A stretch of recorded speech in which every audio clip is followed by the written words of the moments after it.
Je m'appelle Pascale Théoré-Groux, je suis artiste multidisciplinaire. Puis j'utilise dans ma pratique artistique la vidéo, le son, la sculpture, l'installation, puis l'art-action.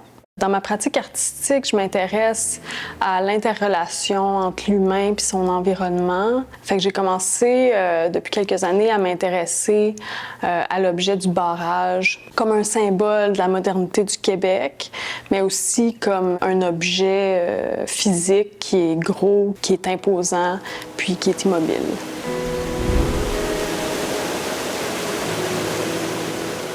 Je m'intéresse aussi au barrage comme métaphore, la manière dont les humains peuvent physiquement ou émotionnellement retenir certaines choses ou laisser aller certaines choses ou les faire déborder s'ils ne sont pas capables de les retenir.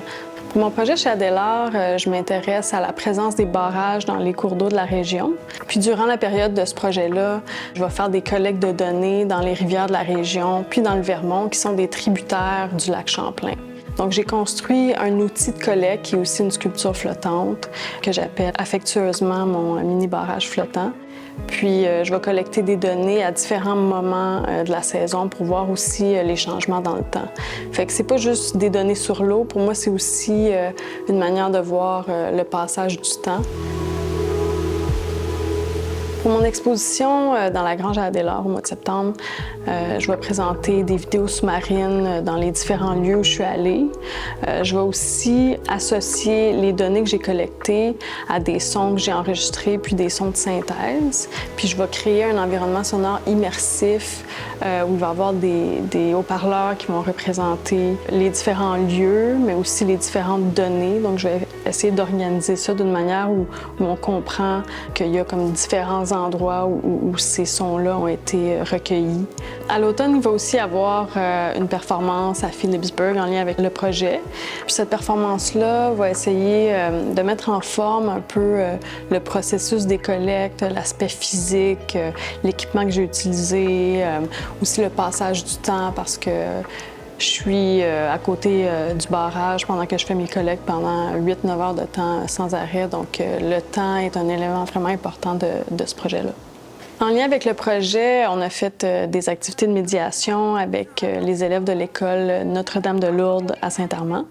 Avec les élèves, on a construit des petites sculptures flottantes qui utilisent la conductivité électrique de l'eau pour faire allumer des LED. Puis la conductivité électrique, c'est une des données que moi, je collecte dans les rivières.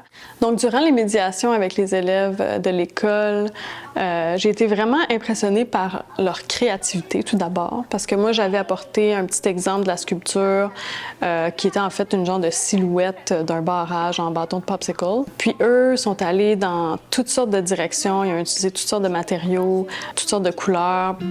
Je me suis rendu compte au fil du processus que c'était quand même un projet complexe là, pour des enfants. Mais tous les enfants de tous les niveaux, ils ont vraiment embarqué puis ils étaient super motivés par le projet. Puis aussi, je trouve que le côté un peu scientifique les a intéressés particulièrement. On a testé quand même un petit peu les sculptures à l'intérieur pour s'assurer que les circuits soient bien construits. On pouvait utiliser son corps aussi comme conducteur. Donc, il y avait comme 2 tiges de papier d'aluminium. Puis si les enfants les prenaient avec les 2 mains, bien, les LED s'allumaient, donc le courant électrique traversait leur corps. Puis tu voyais que ça les fascinait de voir un peu comment l'électricité fonctionnait puis comment le monde fonctionne d'une certaine manière. Après avoir terminé la sculpture, on est allé mettre à l'eau les sculptures pour les tester puis pour que les enfants les voient dehors. Puis c'était vraiment le fun parce qu'ils étaient vraiment excités. T'sais, il y avait une petite marche de l'école à l'étang, puis les sculptures qui flottaient, puis où les LED s'allumaient, c'était comme un petit peu de la magie pour eux. Je trouve que ça crée quand même un lien entre mon processus puis ce que les élèves ont fait aussi à l'extérieur parce que ça montre que l'art, ça peut prendre forme dans différents lieux, de différentes manières, que c'est pas obligé nécessairement d'être exposé dans une galerie, puis que ça peut aussi combiner différentes disciplines, comme dans ce cas-ci, l'électricité, la science. Donc j'espère que les enfants ont vu cette ouverture-là.